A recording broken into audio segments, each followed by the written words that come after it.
Hello everybody, welcome back to my channel. Happy Pride Month! Yay! I am so excited that it is Pride Month. It is my favorite time out of the year, and this is my first year going to a Pride parade. I am so excited. I've never been to Pride. If you hear any squeaking in the background, that is my dog. I apologize. A little bit of moment from the makeup. I've been experimenting with Pride makeup for a long time, and I think I'm getting a little better. I don't know. I put this like glittery stuff on.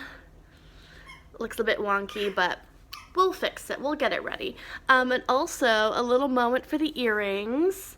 They say LGBT, and it's a tea bag. How cute, am I right? So yeah, welcome to my first Pride Month video. Today I thought I would try and see if I can recommend a book for each letter of the LGBTQIA acronym. So yeah, let's get started. The first letter is L for lesbian, and I have two books to recommend. The first one is Honey Girl by Morgan Rogers. This is one of my all-time favorite books, not just lesbian book, but like favorite books ever. This book is just a powerhouse of raw emotion and feeling and existential crisisism. Is that a word? Crisisism? I don't know, but that's this book. This book is about a girl named Grace. Sorry, it's been a while since I read it. I forgot the name. Grace Porter. You know, she's just graduated university. She's been working a really long time towards this PhD, and she's got it, but she's feeling a little empty. You know, she's worked so hard for this, but now what? Is she truly happy doing this? And so, in a night of drunken celebration in Vegas, she does something that she would never normally do, and she marries a strange woman she's never met before out of the blue. And this book follows her, like, connecting with her wife and them just building a relationship, but also, and more importantly, her, you know, like, figuring out her struggles with family, figuring out who she really wants to be. You know, she's kind of having, not a midlife crisis because she's not that old yet, but she's having a crisis. And this book was just so beautiful, and I read it in a day.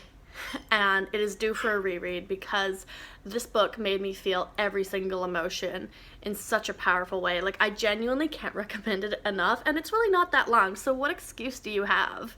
But yeah, that's the first one for lesbian. Oh, and this book also says the word lesbian, by the way, and not in like a derogatory way, which is very important. That's a whole nother video, but this book says lesbian and says it proudly.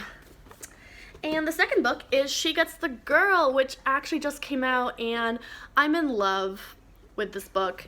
Did it quite meet my expectations? Not quite. However, it was so cute. It is also a very proud lesbian book.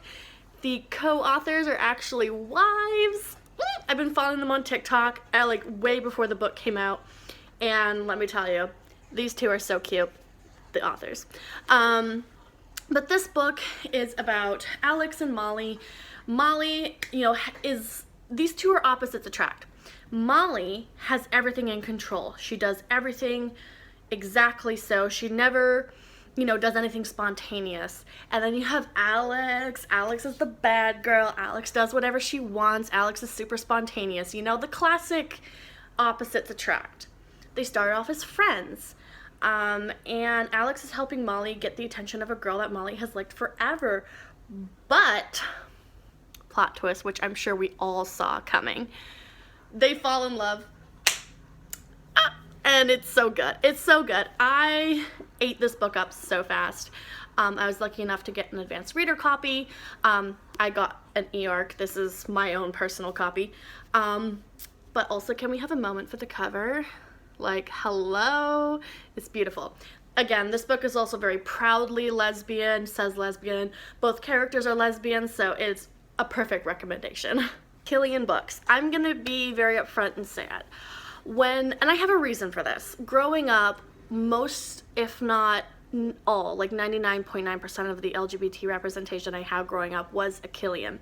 And so I read quite a few Killian books. Do I remember most of them now? No, I was like 15, 16. But you know, I read David Leviathan. I think it's I'm not good at speaking. But I read a lot of those books, and for a long time that was the only representation that I had, you know, like Magnus and Alex in the Shadowhunter series. Like, there are sapphic couples in the Shadowhunter series, but they're not as like well developed, at least in the earlier series, which is when I was reading them. And so ever since getting back into reading, which I'm coming up my 1-year anniversary of being back into reading, I specifically focused on sapphic and lesbian books because I am feeding my inner child. I'm doing a lot of healing, working on my religious trauma, and part of that is just nourishing my soul with all these beautiful sapphic and lesbian books that I missed out on. And I do read the occasional Killian book, but they're not my top priority. But the one that I am going to recommend is All the Things at the End of the World, or All That's Left at the End of the World. This book was so good. It's about 2 boys. It's in an apocalypse. A virus has, you know, wiped out a lot of people.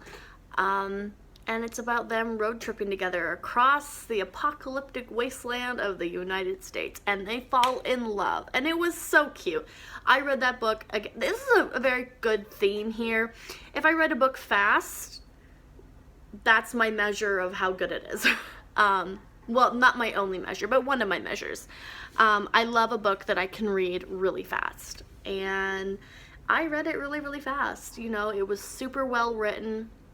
The characters were developed really, really well. The relationship was incredibly believable. It wasn't like an insta-lovey kind of thing. The book takes place over quite a long period of time. And so that gives their relationship time to grow in a really natural, believable kind of way. And it was just so cute, and it had a really good ending. I did receive an arc of that, just to be totally transparent. However, with all my arcs, it's 100% my personal opinion. I'm not afraid to give a bad review. But this book was so good. So definitely recommend checking that one out if you haven't already. If you're looking for some really fun, like, Maze Runner, but if it was a road trip in gay. I have 2 recommendations for the B and LGBT for bisexual. And the first one is by one of my favorite authors. I've been following this author for a very long time, Jen Wilde. They're bisexual, they're autistic, they're a wonderful author, they're so cool.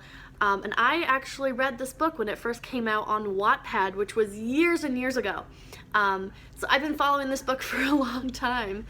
And this book takes place at a convention. It is 2 friends with 2 separate love stories. One of the heroines is bisexual. Listen, y'all, I love books set at conventions, and this is the book that kick-started my love for that genre of books. I just, characters, especially queer characters at a convention where it's nerdy and everything is just so like queer and nerdy, I love it. 5 out of 5 stars. Definitely read this one. And the next book for bisexual, and this is going to be a surprise to absolutely no one. One Last Stop by Casey McQuiston. This author is also bisexual. I love this book. I have this book as a pair of little earrings. This is one of my all-time favorite books. It's such a comfort read. The found family at the heart of this story brings tears to my eyes. I mean, found family is such an important trope to me as someone who doesn't have their biological family around anymore due to things like homophobia. This book was just really healing for me, you know, seeing adults living in New York, building that found family, being queer. It was just so beautiful, and this book holds such a special place in my heart. I also read it pretty early on when I got back into reading. It was one of the like first few books that I read, I think. And it has remained a favorite since. And obviously we know August, one of the main character, is bisexual, and I'm proud of it. And I don't really know if I need to blurb this book, because I'm pretty sure we all know what it's about by this point. But time travel, you know, butch lesbian / femme bisexual duo, we love it. Fan family, subway sex, if you're into that. Sex on the subway. I don't know, I've never been on a subway, so I don't even know what being on a subway is like, let alone doing the deed on a subway. Those scenes definitely had me questioning the mechanics of it. But regardless, this is a beautiful book, and I am so excited to read I Kiss Shara Wheeler, which is on my Pride TBR. One of Casey McQuiston's other books that just came out. I'm sure you've heard of it. It's everywhere. But yeah, bisexual. So next we have LGBT.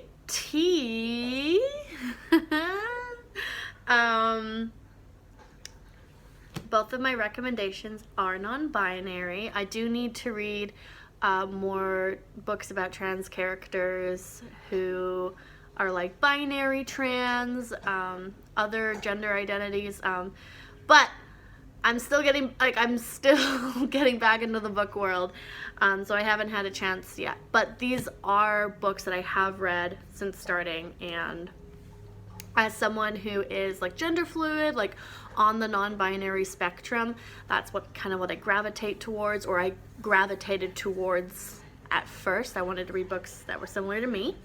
And this, honestly, none of these are going to be a surprise, but if you haven't read them, I'm here to tell you to read them, okay?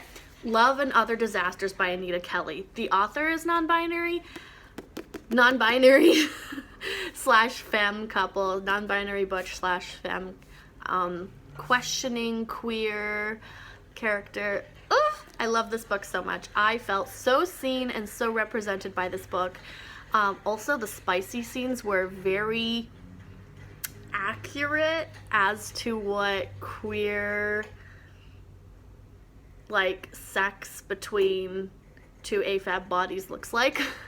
I don't know, like if like it made me feel really seen and really represented, especially as someone who is on the non-binary spectrum.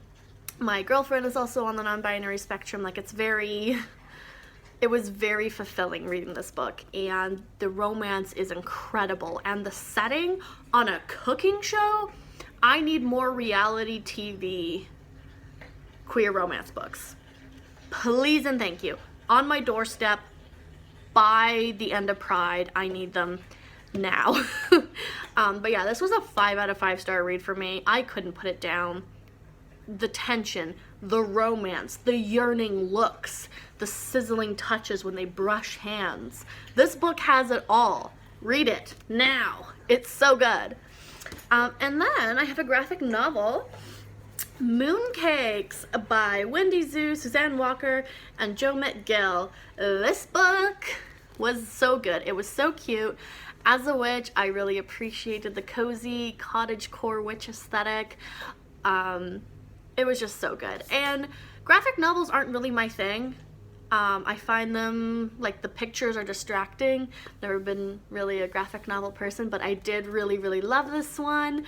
And yeah, I mean, let me see if I can find, like, a really good, like, oh, I can't. Like, look at the artwork. It's so cute. Yeah, I really loved this book. It was really, really good, and my girlfriend read it and also really enjoyed it. So you have 2 people telling you it was really good. Read it. And then for the last letter, LGBTQI, Eyes for Intersex, I have not read any books with any intersex characters, but if you have any recommendations, please let me know in the comments below.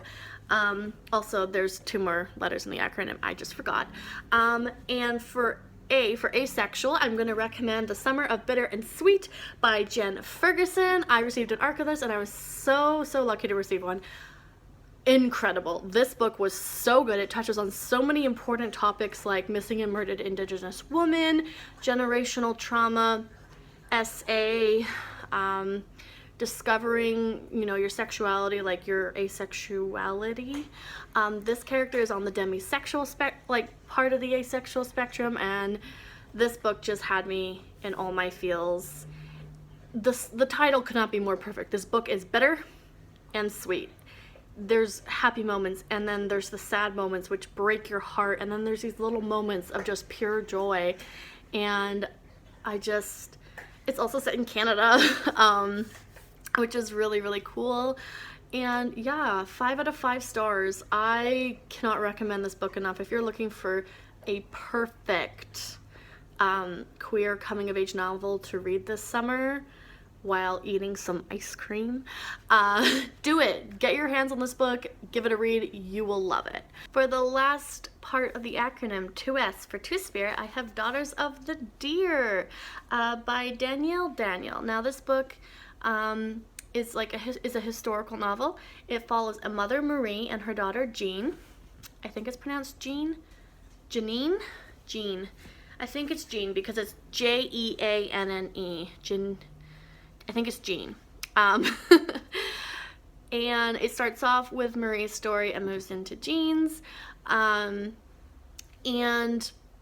basically Marie doesn't want to marry Pierre, a colonizer, but for the sake of stability for her tribe, she must. So, she marries him, and they end up having a beautiful daughter, as one often did back then. And Jean is a wonderful child. And then she grows up and she's Two-Spirit, which if they had been living back with Marie's people would have been totally normal, totally okay. Wouldn't have been anything, out of the ordinary. It would have been something to have been celebrated. But Pierre doesn't see it that way, unfortunately. Obviously, because Pierre would have been Christian or Catholic, he sees it as sinful and an abomination. And this book, is described as reaching back through the long centuries to touch on the history of violence against Indigenous people, particularly women and Two-Spirit individuals. And I am definitely going to be trying to read this one for Pride Month. I forgot to include it on my Pride Month TBR, and then I was looking at my shelf and I was like, wait a second, I'm going to read that one. So yeah, this is also on my Pride Month TBR. I highly recommend you all go out and read it as well. This is the first book that I've ever actually seen with Two-Spirit representation, and I immediately went out and bought it.